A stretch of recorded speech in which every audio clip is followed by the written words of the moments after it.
بسم الله الرحمن الرحيم فيد wanaagsan maanta waxa inoo qabsoomay shirkii qamiislaha ee golaha wasiirada uu daadihinayay ra'iisul wasaare ku-xigeenka mudane Mahdi Qadar Guuleed kadib markii la dhageystay warbixintii amniga iyo warbixintii wasaaradda caafimaadka ee COVID-19 oo hadda la sheegay in meel fiican noo marayso waxa warbixin dheer laga baxshay siyaasadda warqadda aqoonsiga muwaadinka Soomaaliyeed ee soo jeedisay wasaaradda arrimaha gudaha oo laga shaqeynayay tan iyo 2017 oo hadda meel gabagaba soo marayso taasina ay muhiim u tahay in qof kasta muwaadin Soomaaliyeed si uu adeegyada ay dawladda bixiso u helo sida waxbarashada iyo banuugta inuu helo aqoonsi oo standard ah oo Soomaali weyn oo dhan ka wada dhaxeeyo qof kastana lagu aqoonsado haddana waxaan noo soo sheegay in meel gabagaba marayso insha Allah waxaan rajeynaynaa in ay taasir gali doonto sida ugu dhaqsiyaha badan kadib waxaa la dhageystay warbixino ku saabsan heshiisyo la soo galay iyo is-afgarad ay wasaaradda gaadiidka iyo badda ay soo gashay ee la soo gashay dowladda Qatar markuu ra'iisul wasaaraha safarkiisa meesha ku tagay taasna waxaa maanta lagu ansixiyay golaha wasiirada in is-afgaradkaas laga ansixiyo golaha wasiirada waxaa kaloo iyadana la ansixiyay hindis sharciyeedka sumadaha ganacsiga ama copyright-ka waxay yiraahdaan ee wasaaradda ganacsiga ay inoo keentay oo asagana muhiim u ahaa oo midna noo yaalay si loo xaqiijiyo afkaarta meesha ka timid ee qofka ganacsigaas iskale waxaa kaloo la ansixiyay is-afgarad ay wasaaradda ganacsiga la soo gashay dhigooda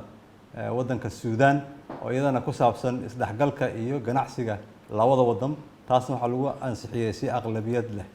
waxaa kaloo aad looga hadlay maanta dhowr qodob ee wasaaradda arrimaha dibadda soo jeedisay ay ku jirtay is-afgarad horumarinta macadka diblomaasiyadda Soomaaliyeed iyo sida loogu mataanin lahaa macadka diblomaasiyadda waddanka Qatar oo isaguna wasiirka arrimaha dibadda noo soo bandhigay oo loo qeybiyay golaha wasiirada isagana waxaa lagu ansixiyay si aqlabiyad leh waxaa kaloo la isku raacay in la sameeyo guddi isku dhaf ah oo ka kooban dowladda Soomaaliya iyo dowladda Qatar oo ka shaqeeya wanaagga iyo isu xiridda iyo kobcinta meel walbo siyaasadda dhaqaalaha ee waddanka Qatar kadib waxaa aad looga dooday asaasidda golaha dowladaha Carabta ee geeska Afrika iyo badda cas iyo gacanka cadmeed oo dood dheer noqotay oo loo gartay in gadaal loo celiyo maanta laakiin dib loogu soo celiyo golaha wasiirada asbuuca soo socda hadduu Ilaahay yiraahdo maadaama ay fahamka uu yaraa laakiin marka laga hadlayo badda cas iyo gacanka cadmeed waa meel muhiim u ah Soomaaliya oo noqon doonta meelaha lagu tartamo sanadaha soo socda hadduu Ilaahay yiraahdo mid ugu muhiimsan oo maanta laga hadlay waxay ahayd furitaanka duulimaadyada gudaha Soomaaliya oo ilaa 9kii Maarso COVID-19 markuu waddanka bilowday ayagoo la xiray maanta ka dood weyn kadib iyo meelo badan laga rogrogay waxaa la isku raacay in duulimaadyada Soomaaliya gudahooda ah la furo laga bilaabo maalinta Axadda ah ee isbuuca soo socdo iyadoo loo ogolaanayo hal flight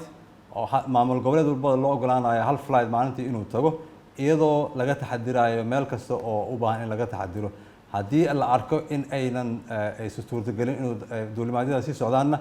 go'aan golaha wasiirada in lagu soo celiyo ay noqon doonto haddii ay suurto gasho inay ka fiican yihiin in duulimaadyada la sii badiyo marka golaha wasiirada wuxuu nagu soo dhamaaday si fiican waana mahadsantihiin assalaamu calaykum waraxmatullaahi wabarakaatuh